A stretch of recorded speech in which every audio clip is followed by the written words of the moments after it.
아침 일라디오. 벌써 더운 기운이 슬슬 느껴지는 것 같은데요. 어젯밤에도 전국 곳곳에 열대야가 이어졌습니다. 그런데요, 좀 이상하다 싶은 게 있더라고요. 낮에 비도 내리고 폭염도 아니었는데 이상하게 열대야가 찾아오는 겁니다. 최근에 이렇게 폭염 없는 열대야가 기승을 부리고 있습니다. 지난달 관측 사상 처음으로 서울에 6월 열대야가 나타나더니 상식을 깨는 여름 이상 날씨가 잇따라 나타나고 있죠. 이유는 도시화와 지구온난화로 발생한 기상이변이라고 합니다. 이번 주말이 초복인데요. 앞으로 얼마나 더 더울지 벌써부터 긴장이 되는군요. 가만히 서 있기만 해도 지치는 날씨인데 바깥에서 일하시는 분들 얼마나 힘드실까요? 평소에 늘 하던 일도 버겁게 느껴지고 집중력이 흐려지기도 하실 텐데 특히 오후 2시에서 4시 사이에는요, 되도록 야외 활동, 실외 작업 피해 주시는 게 좋다고 합니다. 불쾌지수도 높잖아요. 그럴 때일수록 여유 있는 마음가짐 무엇보다 필요하다는 것 잊지 마시길 바랍니다. 농사 짓는 분들에게 여름 잡초와의 전쟁 시기라고 하는데요. 잠시 후 텃밭 가이드 시간에 살펴보도록 하겠습니다. 7월 12일 화요일 오늘 아침 1라디오 출발하겠습니다. 안녕하세요. 저는 아나운서 강승화입니다. 오늘 아침 1라디오 오늘도 생방송으로 함께하겠습니다. 방송에 참여하실 분들 단문 50원, 장문 100원이 드는 유료 문자 샵 9730 이용하셔도 되고요. 유튜브에 KBS 1라디오 공식 채널 검색하고 들어오시면 채팅창에 참여하실 수 있습니다. 콩 어플리케이션에서도 1라디오를 보이는 라디오로 함께 하실 수 있습니다. 유익한 정보와 살아있는 이야기가 있습니다. KBS 오늘 아침 1라디오.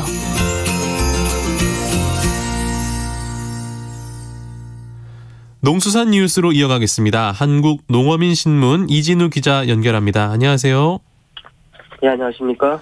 지난 8일에 정부가 제1차 비상경제 민생회의를 열고 고물가 부담 경감을 위한 민생 안정 방안의 일환, 그래서 수입 축산물에 대한 할당 관세를 적용해서 수입을 하겠다라고 밝히면서 축산 관련 단체들이 강하게 반발하고 있습니다. 그렇습니다. 어제 오전 용산 전쟁기념관 앞에서 20여 개 단체로 구성된 축산 관련 단체 협의회가 수입 축산물 무관세 수입 철회 이것을 요구하면서 기자회견을 열었습니다. 이유는 아시다시피 이랬습니다. 지난 8일 윤석열 대통령 주재로 이 비상경제민생회의가 열린 후에 정부가 밥상 물가 안정을 위해서 긴급 할당 관세 품목을 확대하겠다 이렇게 밝힌 바 있고요. 네. 여기 축산물이 대거 포함되면서 축산 관련 단체들이 축산 농가에 대한 사형 선고가 다름없다 이렇게 하면서 강력하게 지금 반발하고 있는 상황입니다. 그러니까 이제 이 내용을 살펴보면 소고기, 돼지고기, 분유 같은 이런 수입 축산물에 대해서 할당 관세를 적용하면 이제 수입 관세가 0%가 된다 이 말인 거죠? 그렇습니다. 이미 돼지고기 같은 경우는 0%의 할당 관세를 적용하고 지금 수입을 하고 있고요. 네.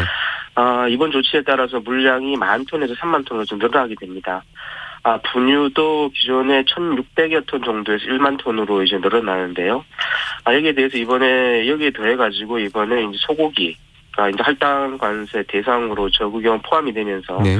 총 10만 톤 그리고 닭고기도 82,500톤의 할당 물량으로 들어오게 됐습니다. 정부는 할당 관세를 적용해서 축산물이 들어오게 되면 축산물 쪽에서는 한 3,100억 원 가량의 지원 효과가 발생할 것이다 이렇게 내다보고 있습니다. 근데 말씀 들어보니까 소고기가 물량이 만만치가 않네요. 그렇습니다. 특히 한우 농가들의 모인 단체인 전국 한우협회가 이번 조치에 대해서 강하게 반발하고 나섰는데요. 네. 한우협회에 따르면은 이 10만 톤 물량 이게 어느 정도 되는 물량인가 하면 네.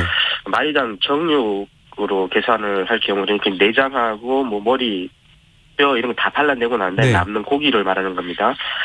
이 마리당 정육량이 한 250kg 정도 되는 것으로 본다 그러면은 약 40만 마리에 해당되는 물량입니다. 엄청나네요. 이 40만 마리 하면은 1년 도축되는 한우의 거의 절반가량이 달하는 물량입니다. 그렇군요. 이렇게 할당 관세 물량 늘리면서 축산 농가를 대상으로 한 대책이 추가로 나왔습니까? 아니면 나오지 않았습니까? 추가 대책도 나왔습니다. 네. 융자로 지원되고 있는 사료 구매 자금 이 상환 기한은 2년 거치 일시 상환에서 3년 거치 2년 분할 상환으로 늘렸고요. 네. 이달부터 도축 수수료도 도매 시장에 상장되는 대지를 대상으로는 마리당 2만 원씩 지원하게 됐습니다. 그리고 추석 3주 전부터 추석 연휴 전날까지 도축되는 한우 암소 여기에 대해서는 마리당 10만 원. 네. 그리고 이 기간 동안 대지는 또 별도로 만 원의 도축 수수료를 추가로 지원하기로 한 상황입니다. 그러니까 사료 구매 자금은 3년간 갚지 않아도 되고 도축 수수료도 지원하겠다는 건데 이와 관련해서 축산단체 반응 어떻습니까? 일단 축산 관련 단체에서는 할당관세 수입 조치를 적극 철회하라는 거니까요. 네. 대책에 대한 반응을 전해드리는 건 좀 무의미한 것 같고요. 네. 그리고 정부가 내놓은 대책도 좀 이렇게 살펴보면 이게 사료 구매 자금은 상환 기간을 늘리기는 했지만 어쨌든 갚아야 할 돈이고요. 네. 그리고 한우의 경우는 암소를 대상으로만 도축 수수료를 또 지원하긴 한 점. 그리고 돼지 같은 경우는 상장 거래되는 물량이 얼마 되지 않는데 이게 상장 거래를 할 경우에만 도축비를 지원하기로 한 점 등에서는 논란이 있을 수밖에 없을 것 같습니다. 특히 한우 같은 경우는 이미 5만 마리 정도의 암소를 감축을 했는데 네. 암소 도축에만 도축 수수료를 지원하겠다고 하는 것은 결국 생산 기반을 지금보다 더 축소하라는 내용이기 때문에 한우 농가 입장에서는 대책이라고 보기는 좀 어려울 것 같습니다. 아무튼 정부에서는 이번 조치에 따라서 할당 관세로 축산물을 수입하면 소비자들에게 3,100억 원가량의 가격 인하 효과가 있을 것이다라고 보는 거잖아요. 그렇습니다. 그런데 사실 이 부분도 실제 효과가 나타날지는 의구심이 드는 대목입니다. 네. 이 정부가 밝힌 대로 관세 지원 효과가 축산물만 딱 떼어내고 이제 보면 3,100억 원 정도가 되는데요. 네. 특히 정부는 0% 관세를 적용해서 수입을 하면은 소고기 같은 경우는 최대 5에서 8% 정도 소비자 가격 인하 효과가 있을 것이다 이렇게 분석을 했습니다. 하지만 실제 이런 효과가 현장에서 나타날지는 미지수라는 게 국내 축산업계 입장입니다. 축산업계는 왜 그렇게 분석합니까? 일단 우선 수입 축산물의 소비자 가격을 결정하는 것은 소비지 유통업체입니다. 네. 여기에는 대형 유통업체도 있을 것이고요. 네. 중소규모 슈퍼 내에 있는 정육점이나 또 전통시장 내에 정육점도 있을 텐데요. 그런데 실제 이들이 줄어든 할당 관세액만큼 그 가격을 낮춰서 팔고 있는지 사실 확인할 방법이 없고요. 예. 행정력도 그렇게까지 미칠 수가 없는 상황입니다. 그러니까 낮아진 관세만큼 가격이 떨어져야 되는데 그렇게 떨어진 가격에 소비자들에게 판매가 되는지 아닌지 확인할 방법이 없다라는 말씀이신 거군요. 그렇습니다. 예를 들어서 이제 정부가 직접 수입을 해서 이제 현재 수입 가격이 이러하니까 소매에서는 이 가격에 팔아라 이렇게 이야기를 하고 또 우리 소비자들이 이걸 알고 이런 정보를 알고 왜 그 가격에 팔지 않느냐 하면서 감시를 한다면 좀 모르겠습니다만은 네. 이 사실상 관세 인하 효과가 소비자에게까지 전달되는지 여부 이걸 확인할 방법이 앞서 말씀드린 것처럼 없는 상황이고요. 네. 그리고 소비재 유통업체 대부분이 또 수입업자로부터 납품을 받는데 이 과정에서도 줄어든 관세만큼 수입업자들이 가격을 낮춰서 납품을 했는지 이것도 확인할 방법이 없습니다. 그렇군요. 그리고 또 이런 것 같은 경우는 또 영업 기밀이기 때문에 정부가 자료를 내놔라 해서 이렇게 또 들여다볼 수도 없는 사안입니다. 축산물 수입 가격도 계속 오르고 있습니까? 그렇습니다. 이게 소고기만 간단히 전해드리면 이렇습니다. 관세청이 농축산물 수입 가격 자료를 내고 있는데요. 네. 여기에 따르면은 6월 기준입니다. 그 냉동 상태의 뼈 없는 소고기 수입 가격이 킬로그램당 1,945원을 나타냈는데 이게 네. 지난해 7월에 비해서는 28%가량 오른 거고요. 네. 냉장 뼈 없는 소고기 수입 가격은 킬로그램당 19,501원 네. 여기를 나타내면서 전년 7월 대비 25%가량 이것도 올랐습니다. 앞서 말씀드린 내용들을 조금 더 연결해서 말씀을 드리면 특히 이렇게 수입 가격이 등락하는 상황에서는 이 관세 인하 효과가 실제 소비자들에게 발현되고 있느냐 하는 것을 사실 더 확인하기 어렵기 때문에 네. 축산 관련 단체에서는 이번 정부의 조치를 두고 이 수입업자만 배불리는 조치다라고 주장하고 있는 이유이기도 합니다. 네. 농수산뉴스 한국농어민신문 이진우 기자와 함께했습니다. 고맙습니다. 감사합니다.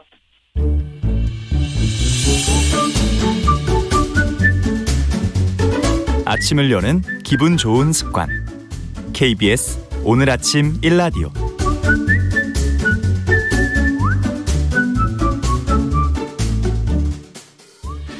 이번 순서는요. 민족문화콘텐츠연구원 박재희 원장이 전하는 고전으로 세상 읽기 시간입니다. 함께 들어보시죠. 안녕하십니까. 고전의 대문 박재희입니다. 한때는 잘 나가던 사람도 한순간 몰락하여 어려운 상황에 부닥치기도 하고 천하를 호령하던 권력자도 어느 날 예상치 못한 사건으로 길거리에서 쓸쓸히 세상을 떠나는 일이 벌어지는 사건들을 보면서 인간사 정말 부질없다는 생각이 들게 됩니다. 인생 초로라고 하나요? 인생은 초로, 풀초자에 이슬로자, 풀잎에 맺힌 이슬과 같다는 뜻입니다. 아침에 내려 풀잎에 맺혀 있는 이슬은 낮이 되면 흔적도 없이 사라지고 맙니다. 그런데 사람들은 풀잎에 맺힌 이슬이 영원할 것 같은 착각에 빠져 한 치 앞도 못 보고 살아갑니다. 어떤 권력도 영원한 것은 없고 어떤 자리도 영원한 내 자리는 없습니다. 풀잎에 맺힌 인생을 살아가는 우리에게 노자는 인생을 살아가면서 내려놓아야 할 몇 가지를 제시하고 있습니다. 첫째, 교만한 기운, 교기입니다. 내가 최고라는 교만한 기운을 버려야 한다. 교만은 나의 인생을 몰락하게 하는 시작이기 때문입니다. 둘째, 과다한 욕심, 다욕입니다. 내 그릇에 담을 수 없는 과도한 욕심을 버려야 한다. 감당할 수 없는 욕심은 사람을 병들게 하기 때문입니다. 셋째, 잘나 보이려는 우월감, 태색입니다. 내가 제일 잘났다고 하는 우월감은 결국 주변 사람을 떠나게 만들기 때문입니다. 넷째, 잘못된 신념, 음지입니다. 세상을 내 뜻대로 해보려는 잘못된 신념은 세상을 혼란하게 만들기 때문입니다. 인생 초로, 풀잎에 맺힌 이슬처럼 잠시 왔다가 사라지는 인생, 이런저런 집착이 우리를 아프게 하고 힘들게 합니다. 물처럼 사는 인생이 가장 아름다운 인생이란 화두를 떠올려 봅니다. 물처럼 순리대로 살아가는 것이 어쩌면 가장 아름다운 인생일 수도 있다는 생각입니다. 금과 옥이 집안에 가득해도 다 지킬 수 있는 것이 아니고 부자와 권력자가 교만하면 인생에 오점을 남긴다는 노자의 구절을 되뇌어 봅니다. 계절이 바뀌면 세월이 바뀌듯이 세상 모든 것은 바뀔 수밖에 없습니다. 이렇게 뜨거운 여름도 지나면 계절은 다시 차가운 가을로 접어들 것입니다. 어떤 자리에 오르고 내리는 것이 마냥 기쁘다고 좋아할 수만도 없고 마냥 슬프다고 힘들어야 할 이유도 없습니다. 인생 초로라. 어차피 인생은 잠시 풀잎에 매달렸다 사라지는 이슬과 같은 것이기 때문입니다. 고전의 대문 박재희였습니다.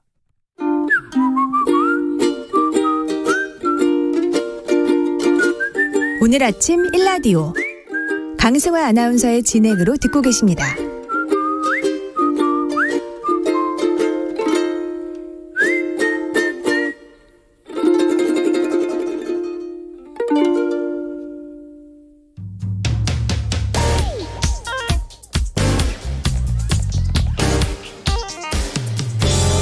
오늘 아침 뉴스 브리핑. 뉴스 브리핑 정상근 기자 연결하겠습니다. 안녕하세요. 네, 안녕하십니까. 정치권 주요 소식부터 만나볼까요? 네, 대통령실은 어제부터 윤석열 대통령의 출근길 질의응답, 이른바 도어 스태핑을 잠정 중단한다라고 밝혔습니다.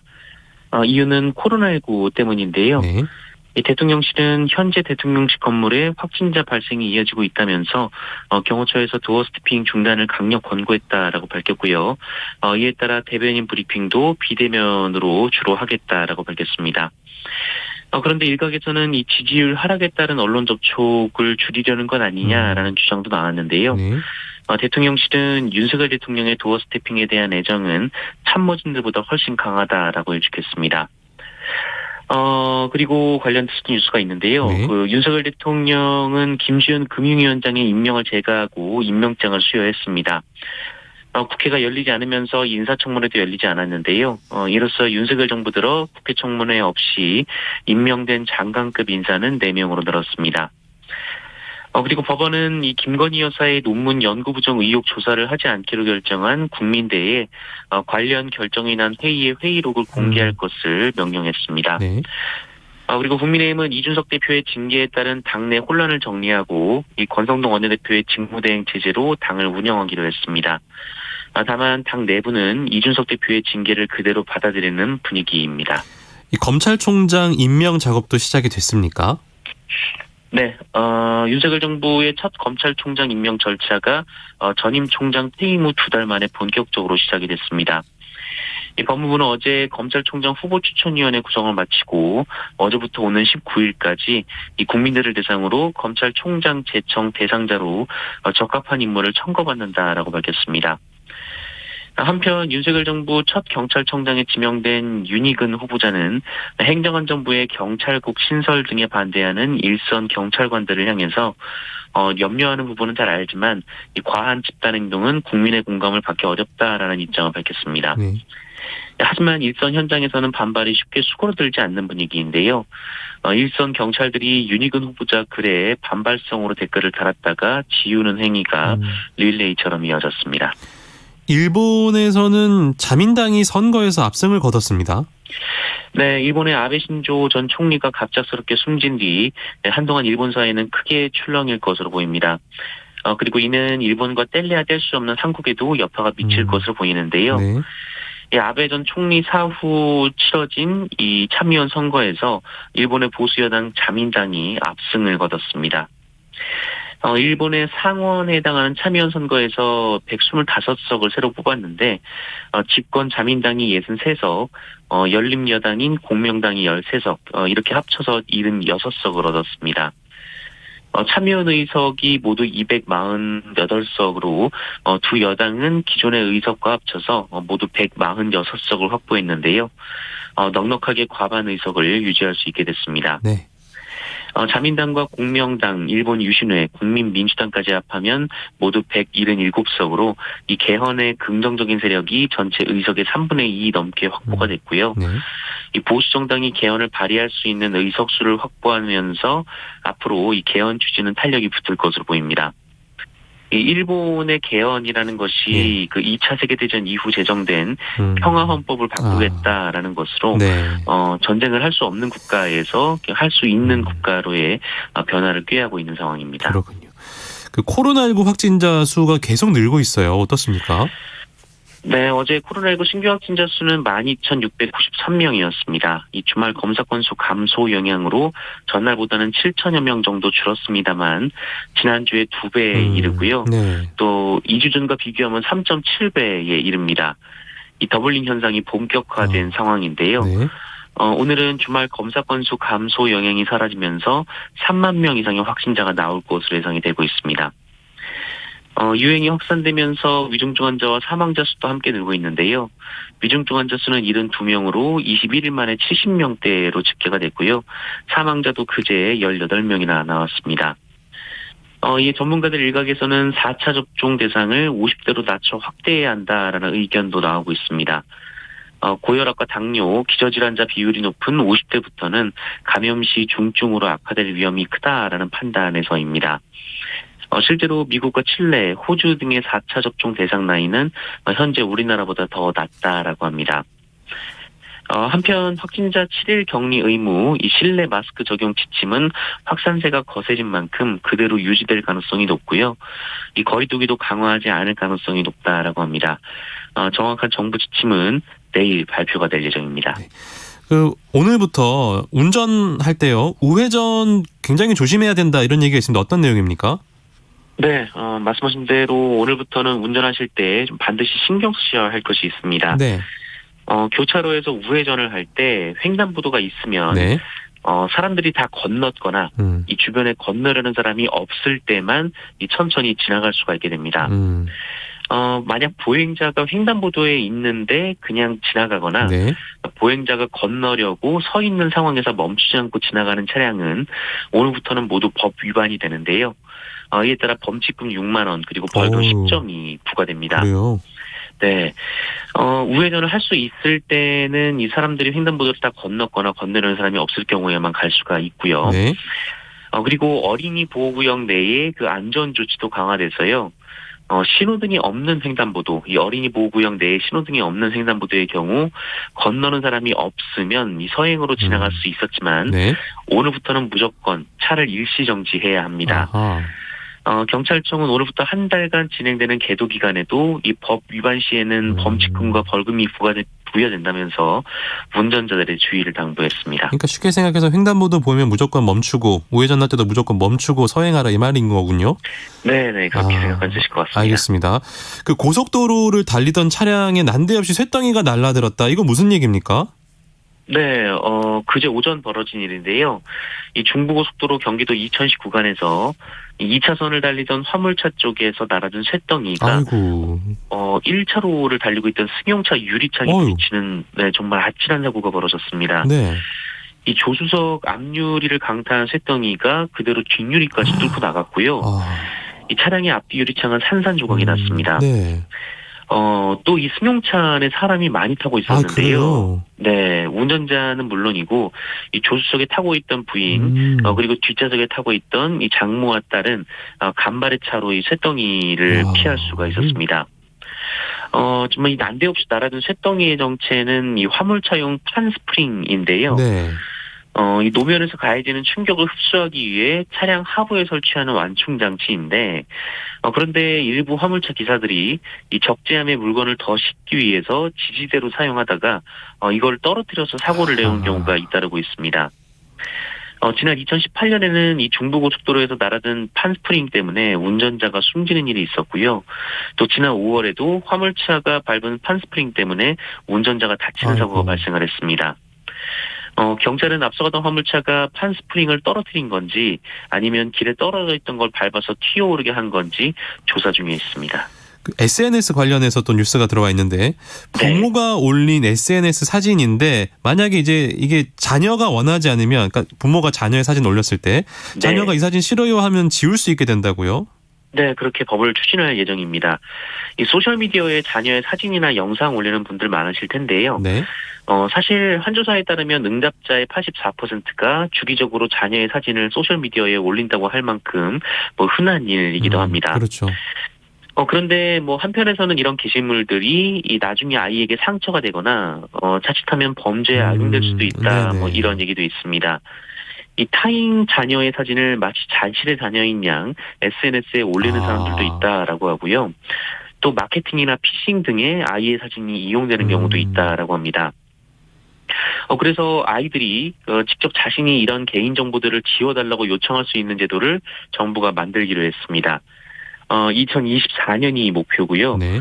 이른바 아동 청소년의 잊혀질 권리를 지원할 법안을 만든다는 계획입니다. 본인이 무심코 혹은 이제 부모가 동의 없이 올린 개인 정보를 청소년들이 요청만 하면 온라인에서 삭제할 수 있도록 돕겠다라는 건데요. 네. 또 보호자가 무심결에 아이들의 정보를 공개하지 않도록 개인정보 보호 교육도 강화할 계획이라고 밝혔습니다. 그렇군요. 요즘 날씨가 참 더워서 사람들도 힘든데 폭염 때문에 가축의 피해도 이만저만이 아니라고요? 그렇습니다. 지난해보다 열흘 이상 빨리 찾아온 폭염으로 인해서 가축 농가의 피해가 커지고 있습니다. 네. 말씀하신 대로 사람도 버티기 힘든 수준의 지금 불볕더위인데 이 가축들이 먼저 쓰러지고 있는 건데요. 전국적으로도 폭염 경보가 시작된 지난달 20일부터 지금까지 한 20일 정도 동안 이 가축 폐사 신고가 615건 접수가 됐고요. 닭과 돼지가 15만 마리 넘게 폐사가 했다라고 합니다. 더위가 예년보다 2주가량 일찍 찾아온 데다가 장마철이 되면서 습도까지 높아져서 피해가 더 커질 것으로 보이는데요. 이 영세한 농가를 중심으로 집단 폐사가 이어지면서 지자체는 축산 농가들이 특히 온도 관리와 환풍에 신경을 써줄 것을 당부했습니다. 또 재해보험 가입비와 가축의 스트레스를 완화시킬 수 있는 영양제 구입을 지원하는 등 이 폭염 피해 예방 예산도 긴급 편성할 예정이라고 밝혔습니다. 요즘에 기름값이 비싸서 이런 사건도 있군요. 가짜 석유를 팔아서 수십억 원을 챙긴 일당이 적발됐다. 이 뉴스 좀 전달해 주시죠. 네, 정점을 찍었을 때보다는 뭐 가격이 좀 꺾이긴 했습니다만 아직도 이 소비자들에게는 기름값이 비싸죠. 엄청 비싸죠. 네, 엄청 비싸죠. 이런 고유가 상황을 이용해서 폭리를 취한 이 주유업자 6명이 이 경기도 특별사법경찰관에 의해 적발이 됐습니다. 이런 사례들이 있었는데요. 네. 이 한 주유업자는 판매 가격을 표시하지 않고 근처 주유소보다 리터당 최대 300원이나 비싸게 경유를 팔았고요. 네. 또 이동식 주유 차량을 이용해서 경기도 내 건설 현장에 찾아가 경유 88만 1000리터를 불법 유통했습니다. 이 또 다른 주유업자들은 무등록업자로부터 이 출처가 불분명한 경유 143만 리터를 현금으로 산 뒤에 이를 다시 팔아서 세금 4억 3천만 원을 떼먹었고요. 그리고 또 다른 석유 판매업자는 이 가격이 저렴한 이 난방용 등유 그리고 경유를 섞은 가짜 석유를 만들어 팔기도 했습니다. 네. 이들이 불법으로 유통한 석유 제품이 무려 254만 리터나 되고요. 이 시가로 53억 원에 이릅니다.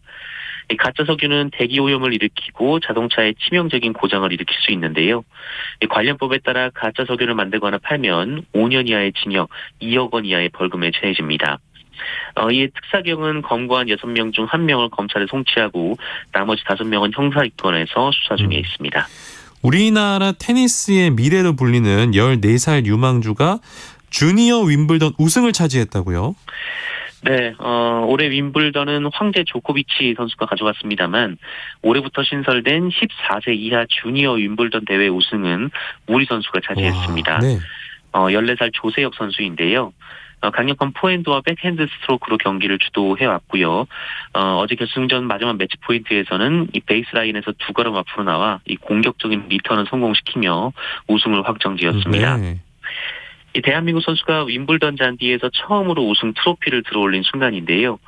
과거 여자부의 전미라 선수가 주니어 단식 결승까지 올랐지만 이 마르티나 힌기스 선수의 벽을 넘지 못했고 네. 이 정현 선수 역시 윈블던 주니어 대회 준우승이 최고 성적이었습니다.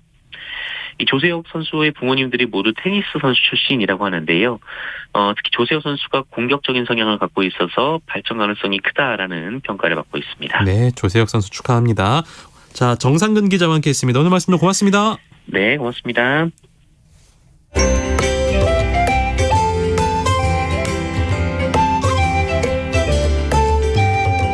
상쾌한 하루의 시작. KBS 오늘 아침 1라디오.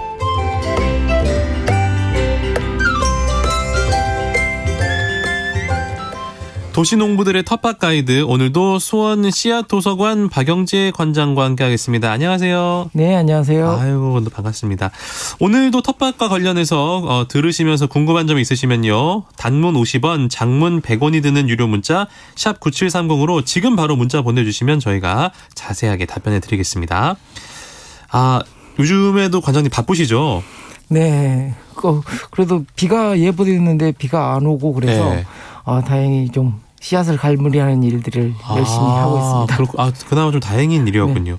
네. 이번 주말에 초복이잖아요. 네. 좀 걱정되시겠어요. 지금도 더운데 얼마나 더 더워질지. 그러게요. 예. 예, 초복이죠. 이제 본격적인 더위가 시작이 된다고 하는데 이미 시작된 것 같고요. 맞습니다. 예, 복날은 보통 10일 간격인데요. 네. 그래서 초복에서 말복까지가 한 20일 정도가 20일 정도. 이제 복 기간인데, 네. 하지만 올해는 예년과 달리 좀 초복과 중복은 10일이지만 네. 중복하고 말복이 20일 간격이에요. 이중복. 예, 이중복이라서 어이구. 복날 기간이 30일이나 됩니다. 그래요? 네. 그렇구나. 올해 좀 복날이 간격이 좀 길어졌군요. 네. 복날하면 이제 삼계탕 먹잖아요. 네. 근데 농사하시는 분들은 삼계탕 말고 떠오르는 게 있다고요?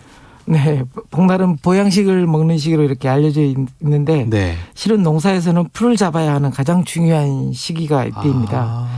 그만큼 힘을 많이 써야 하기 때문에 또 체력을 보충하기 위해서라도 또 이렇게 삼계탕 같은 거 먹어줘야 되겠죠. 그렇죠. 네. 일양 속에서 풀을 매느라고 사지를 엎드린 개처럼 지내는 시기입니다. 그래서 한자로 사람이네 개견자가 이렇게 복자잖아요. 그 복이 농사에서 나온 거였어요, 그러면? 그렇죠. 네. 그렇구나. 풀은 좀 덥고 습도도 높은 이 시기에 상당히 폭발적으로 이렇게 성장을 하거든요. 네. 10일 간격으로 초벌매기, 재벌매기, 새벌매기 이렇게 해야 농사가 완성이 됩니다.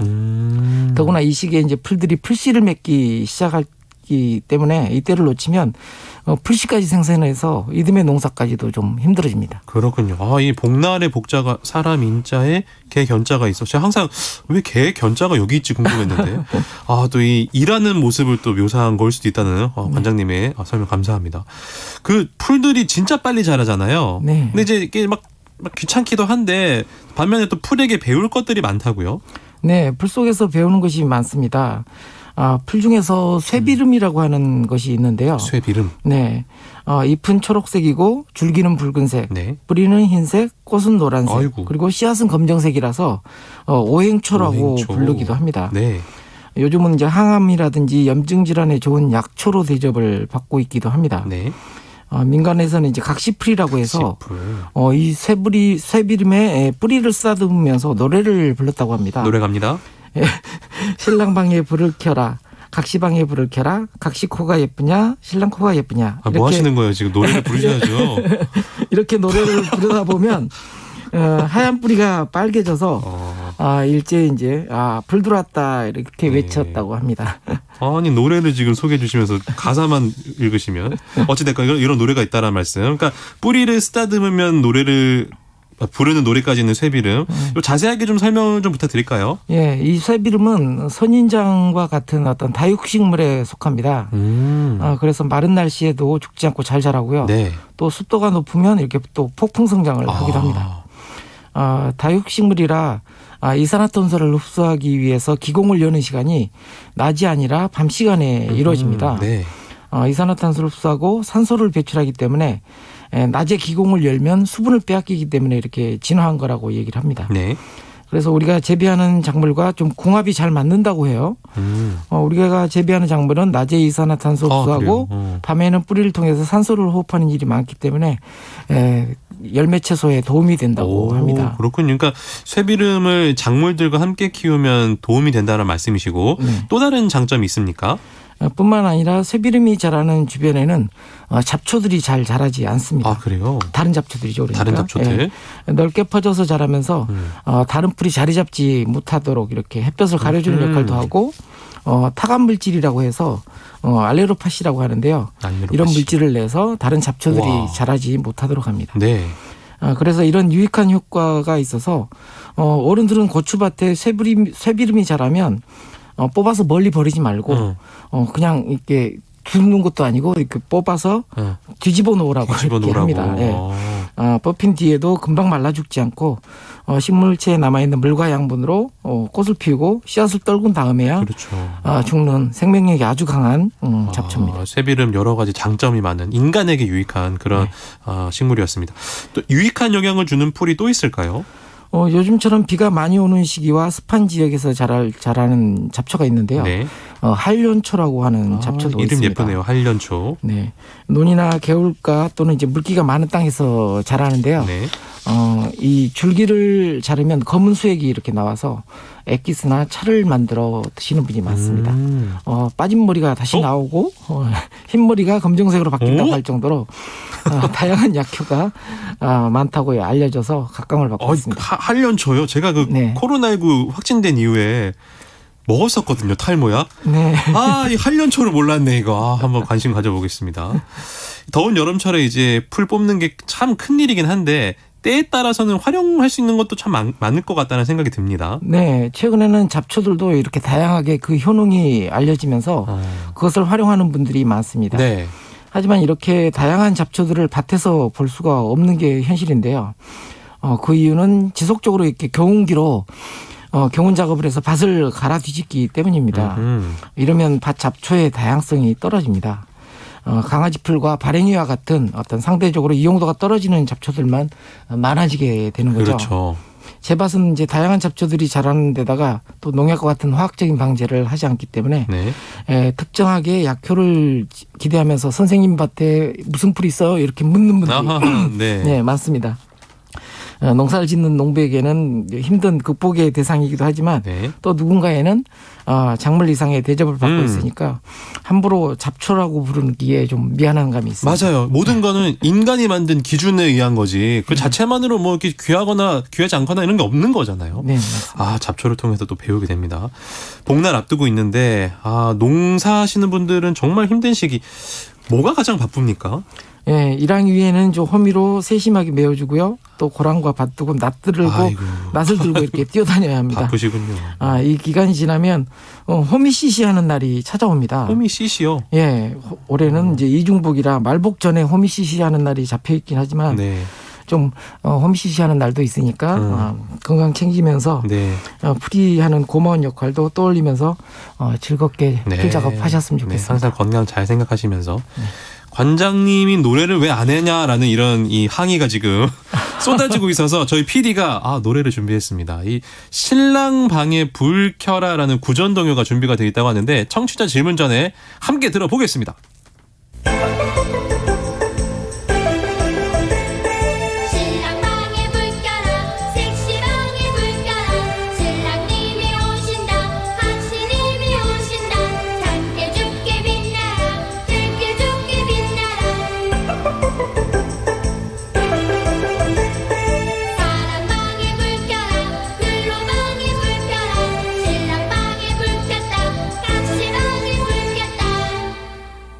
요게 이제 쇠비름 뿌리 쓰다듬으면서 불렀다는 노래. 예.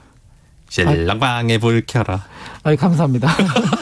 아니 뭐 간단한 노래 이거 왜 안 부르고 그러세요? 덕분에 또 좋은 음원으로 저희가 또 노래 들어봤습니다. 청취자분들이 질문 보내주고 계신데 한번 살펴볼까요? 8057번님.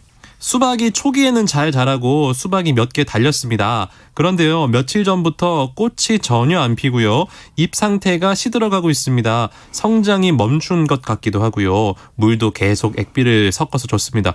뭐가 문제일까요? 수박 같은 경우는 이게 물도 중요하지만 그 배수가 잘 되는 환경이어야 됩니다. 네. 최근에 이제 장마라든지 폭우가 오면서 이 배수 문제가 제대로 안 된 밭에는 이렇게 수박이라든지 호박이라든지 참외라든지 이렇게 시들어가는 현상을 볼 수가 있습니다. 그렇군요. 배수에 좀 신경 쓰셔야 됩니다. 네. 5703번님, 요즘 좀 많이 쓰시는 시기인데 제초제에 대해서 말씀해 주시면 감사하겠습니다라고 보내주셨네요. 네, 저는 제초제 관련해서는 안 쓰시죠 제초제? 쓰지도 않지만 네. 아무래도 좀 부정적인 의견이 많습니다. 네. 관장님 하실 말씀이 없습니다. 제초제와 관련해서는. 네. 3323번님. 여주가 넝쿨이 2m가량 자랐는데요. 열매가 안 열리네요. 언제 여나요? 네, 2m 정도면 아직 덜 자란 거고요. 덜 자란 거예요? 네. 겹순이라든지 겹가지라든지 이렇게 좀 많이 우거져야 그때부터 이제 열리기 시작합니다. 좀 더 기다리시면 열릴 겁니다. 기다리시면 됩니다. 네. 박종수 님이 호박도 종류가 많네요. 순치는 방법과 잎을 먹는 호박은 어떤 종류인지 궁금합니다. 네. 호박도 뭐 단호박도 있고 그렇죠. 뭐 애호박, 대호박, 예. 그다음에 뭐 맷도로박 많죠, 종류가. 이렇게 예. 다양한데요. 이게 이 중에서 이제 순치는 방법은 대개 이제 순은 안 치고요. 네. 잎 정리하는 식으로 잎이 서로 교차되는 순간에 이렇게 쳐주는 게 가장 중요한 방법이고요. 네. 그다음에 이제 호박의 종류 중에서 네. 호박 순을 먹는 게 있는데요. 네. 그게 순하고 호박 잎을 먹는 것은 맷도로박 종류 중에서 맷도로박. 긴 호박 계통의 잎들이 맛이 가장 좋습니다. 이거 쌈장 넣어가지고 싸먹으면 진짜 맛있는데. 네. 군침 돕니다. 9682번님, 유익한 방송 잘 듣고 있습니다. 저는 아파트 앞 조그마한 텃밭을 가지고 있는데요.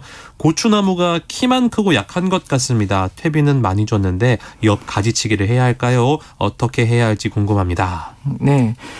요즘 같은 이제 폭염기 그리고 또 장마철에는 거름들을 이제 질소 위주의 거름보다는 인산질이나 칼륨질, 칼슘질 이런 중심으로 이렇게 거름을 주셔야 하고요. 네. 지금은 질소 거름은 좀 아주 안 좋은 영향을 미칠 수도 있습니다. 네. 네. 그리고 아마 이제 아파트 근처라서 햇볕을 보는데 좀 불리한 환경이 아닌가 이렇게 싶습니다. 그렇군요. 8888번님, 팔이 4개. 복용하다가 유통기간이 지난 한약이나 홍삼, 양파즙 등을 화분에 줘도 좋은지요? 네, 사람이 먹는 것은 뭐든지 다 식물도 먹을 수 있는데요. 네, 대신에 농도가 굉장히 중요합니다. 농도가. 네, 사람은 굉장히 진하게 먹죠. 진하게 먹죠. 네, 많이 희석해서 주셔야 되고요. 일단 이파리를 갖다 놓고 이렇게 테스트를 해서 괜찮은지를 확인한 다음에 이렇게 본격적으로 이용하시기 바랍니다. 알겠습니다. 오늘도 여러 가지 말씀해 주셨는데요. 또 관장님 날씨가 너무 더우니까 건강 관리 잘 하시고 농사도 안전하게 하시기 바랍니다. 네. 좀 마르신 것 같아요, 얼굴이. 아니요, 괜찮습니다. 괜찮아요. 식사 잘 하시고요. 오늘 말씀도 감사합니다. 수원 씨앗도서관 박영재 관장과 함께했습니다. 고맙습니다. 네, 감사합니다. 날씨 간단하게 알려드릴게요. 오늘도 낮 동안 무더위가 이어지겠습니다. 전국이 대체로 흐린 가운데 곳곳에 비나 소나기가 내리기도 하겠습니다. 강원 영동은 낮까지 5에서 40mm, 제주도는 저녁까지 5에서 20mm의 비가 내리겠습니다. 충청과 남부 내륙에는 요란한 소나기가 지나가겠습니다. 벌써 마칠 시간이네요. 청취자 여러분, 오늘도